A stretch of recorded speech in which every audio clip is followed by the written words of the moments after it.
Well, one of the things that we like to do here is an interesting glute series. Now, not many people know, but Dr. Danny is a WBFF pro, and when it comes to glutes, Danny's done a lot of glute work.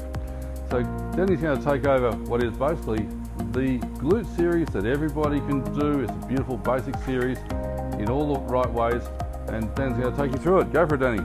That's right, so no equipment needed with these three, and this has been a super important part of my prep, not only for the WBFF stage, as Andrew mentioned, but for overall reduction of hip and back pain. So everyone can find this useful, and it's really important that we apply it in our daily lives.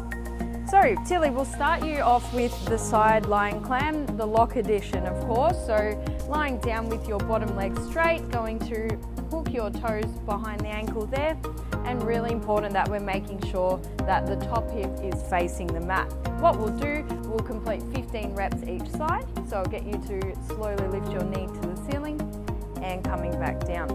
It's really important that we maintain this rolled forward position to ensure that we are isolating the glutes and not recruiting too much of the muscles either side of the spine, which is what will tend to happen, particularly those who have never done this movement before. Often what we find is the glutes love being switched off or being on holidays, and the lower back does a lot of the work. So in this movement, people will find that this will try and do some of the work too. So position is super important.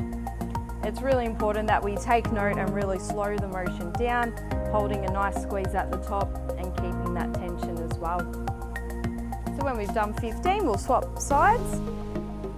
Often we find that there is a bit of a discrepancy or a difference from left to right, and that's just normal in our daily patterns, but what we can do by always addressing left to right sides individually, eventually these can help balance out. Good, so keeping that bottom leg straight, perfect. Rolling that hip forward and balancing yourself up with that arm there. Again, just really making sure the pelvis is facing the ground and the knee is coming up to the ceiling. So it is important that we complete about 25 reps of this. We're just doing 15 for demonstration purposes, and 2 to 3 times a day.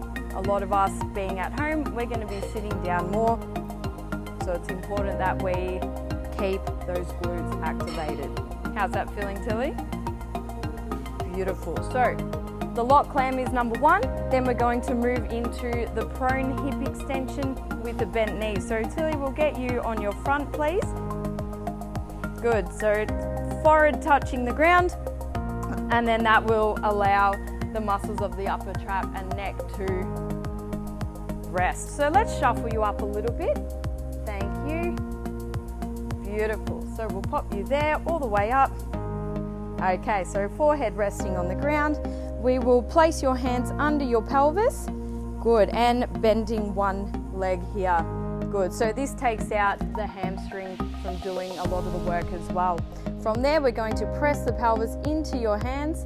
Good, and then just a small raise of the leg towards the ceiling, just like that, and coming back down. So this hip extension motion is super important to achieve because, again, when we're sitting down, our legs are in a bent position, and that's the complete opposite to this motion here.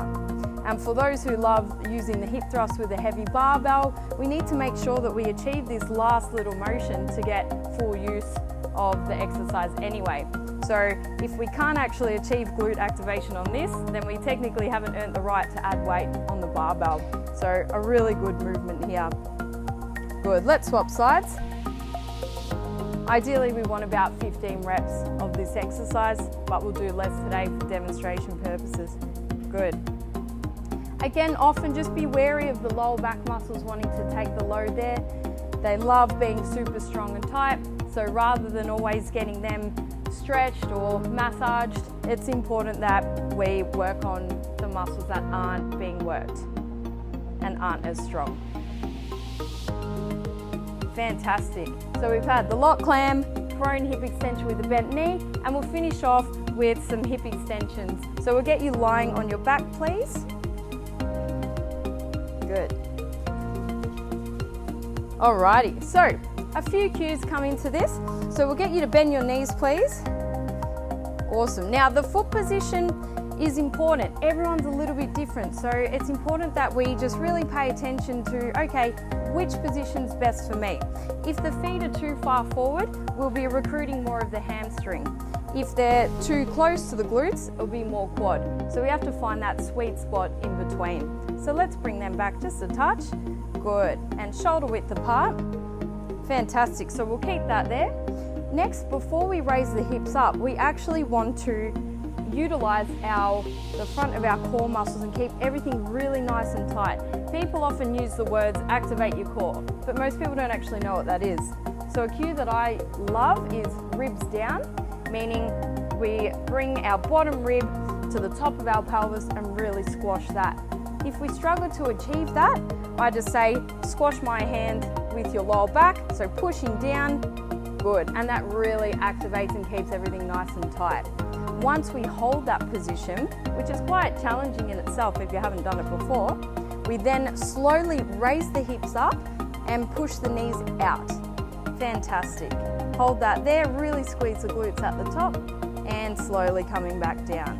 So we reset, ribs down or squash my hands, pushing through the heels, coming up with knees out and coming back down. Good. Now let's do one without the ribs down cue. So just let everything go and we'll come all the way up. You'll notice that Tilly will be able to raise even further than what she did. So that's putting a lot of pressure on the lower back. The core's not working, the glutes aren't working, and coming back down. And we see that often. So it's really important just to break this one down and simplify. Let's do a couple more reps. With this, if you do have a band, we just place it around the knees, just under the knees, and that adds a little bit more resistance at the top. It's a really awesome, effective exercise. It's super important to nail this movement pattern before we add weight and barbells and go from there. So there's always a lot of room to progress, which is exciting. And we'll do one more. Fantastic. Thank you. So that's the glute series there.